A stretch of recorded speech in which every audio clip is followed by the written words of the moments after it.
Bismillahirrahmanirrahim.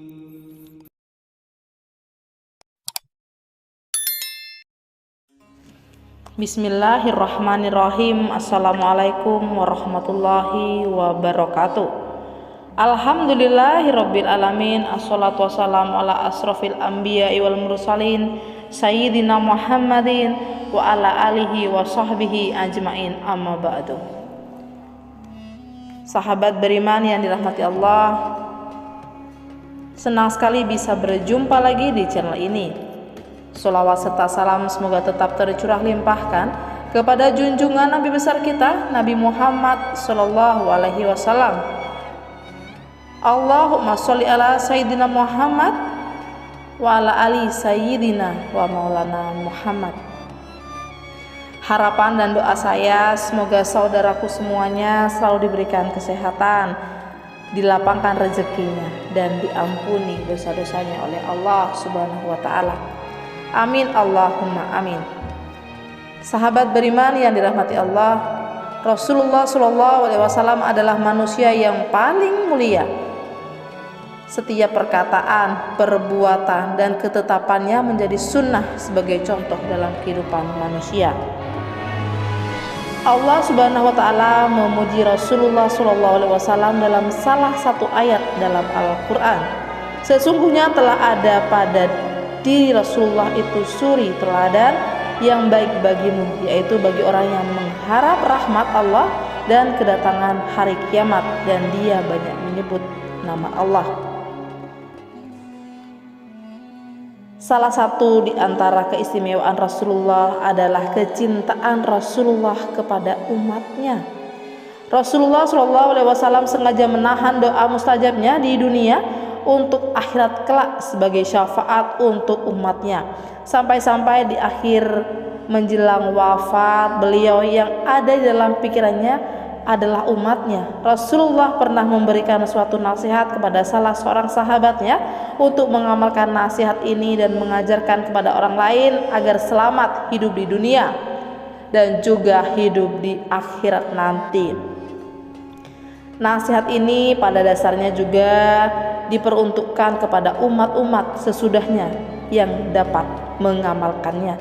Lalu apakah nasihat Rasulullah Shallallahu Alaihi Wasallam, dan siapakah sahabat yang diberikan nasihat itu? Sahabat beriman yang dirahmati Allah, seorang sahabat Nabi yang diberikan nasihat itu adalah Abu Hurairah radhiyallahu anhu.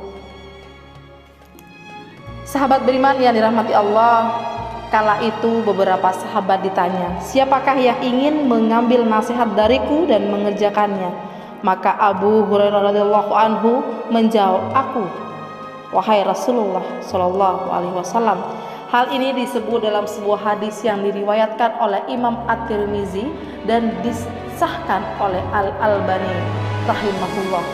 Dari Abu Hurairah radhiyallahu anhu, beliau berkata, Rasulullah Shallallahu Alaihi Wasallam bersabda, siapa yang mau mengambil kalimat-kalimat itu dariku lalu mengamalkannya atau mengajarkannya kepada orang lain. Abu Hurairah menjawab, saya wahai Rasulullah. Rasulullah meraih tanganku lalu menyebut 5 hal. Jagalah dirimu dari keharaman-keharaman, niscaya kamu menjadi orang yang paling beribadah pada Allah. Ridholah dengan apa yang Allah tentukan untukmu, niscaya kau menjadi orang kaya. Berbuat baiklah terhadap tetanggamu, niscaya kamu menjadi seorang mukmin. Cintailah untuk saudaramu seperti kau cintai untuk dirimu sendiri, niscaya kau menjadi orang muslim. Dan janganlah banyak tertawa, karena banyak tertawa itu bisa mematikan hati. Hadis riwayat Tirmizi. Dari hadis di atas ada 5 hal yang menjadi nasihat Rasulullah SAW kepada sahabat Abu Hurairah radhiyallahu anhu.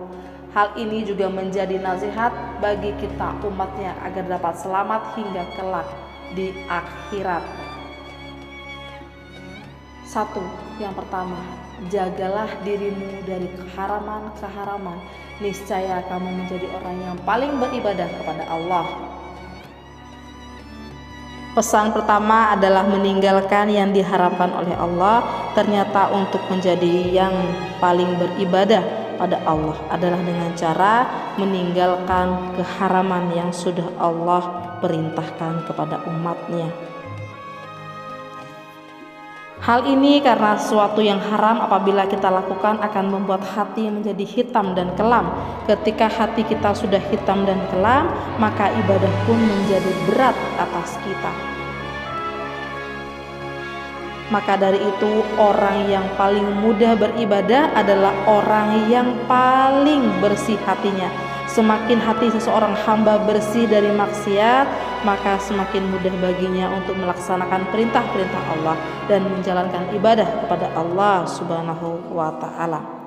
Allah telah memberikan kunci agar kita dapat terhindar dari perbuatan keji dan mungkar, yaitu dengan mengerjakan sholat dengan benar. Hal ini sebagaimana termaktub dalam Al-Quran. Allah Subhanahu wa ta'ala berfirman, bacalah apa yang telah diwahyukan kepadamu, yaitu Alkitab Al-Quran, dan dirikanlah sholat.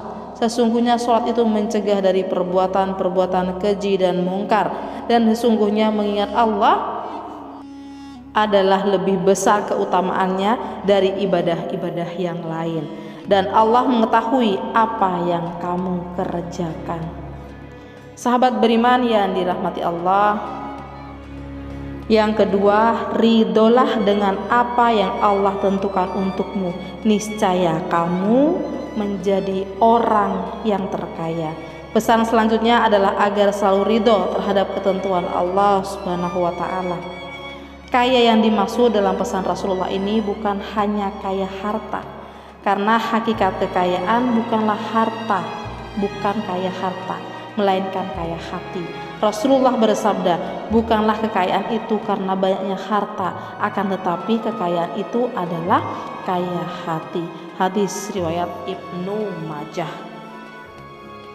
Orang yang kaya hati adalah orang yang paling qanaah.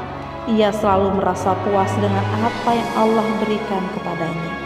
Orang yang kaya hati adalah orang yang tidak akan pernah merasa iri dan dengki kepada orang yang diberikan oleh Allah nikmat yang jauh lebih darinya. Orang yang kaya hati adalah orang yang selalu bersyukur walaupun Allah berikan sedikit kepadanya.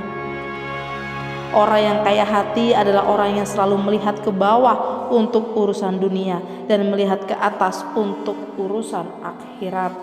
Ridho kepada ketentuan Allah merupakan sesuatu keharusan yang sesungguhnya itulah yang terbaik bagi kita.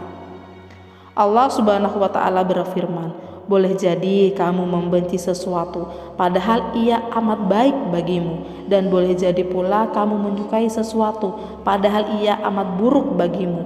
Allah mengetahui sedang kamu tidak mengetahui. Surat Al-Baqarah ayat 216. Kemudian yang ketiga, berbuat baiklah kepada tetanggamu, niscaya kamu akan menjadi seorang mukmin.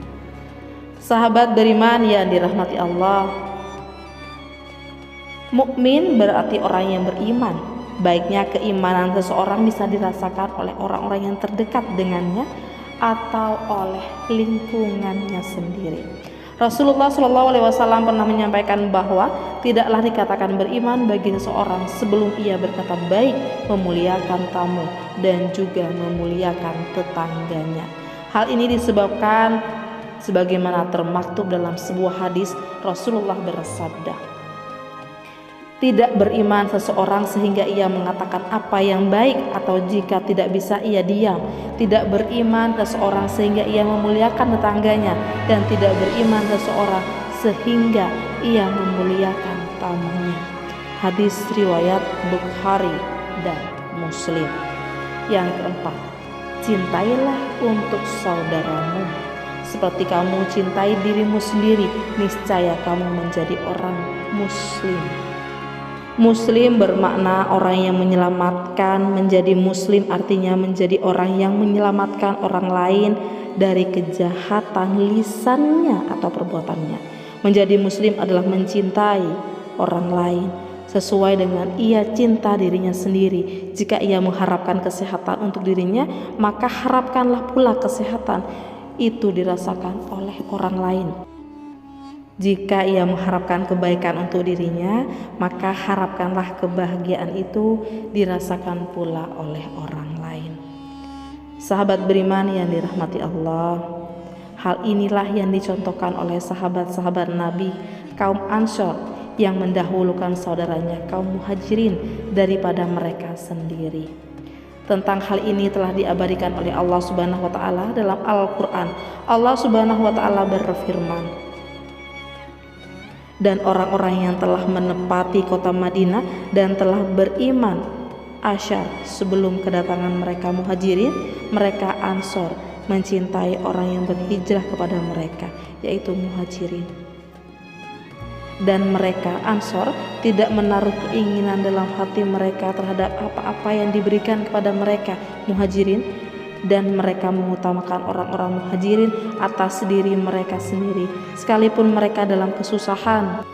Dan siapa yang dipelihara dari kekikiran dirinya, maka mereka itulah orang-orang yang beruntung."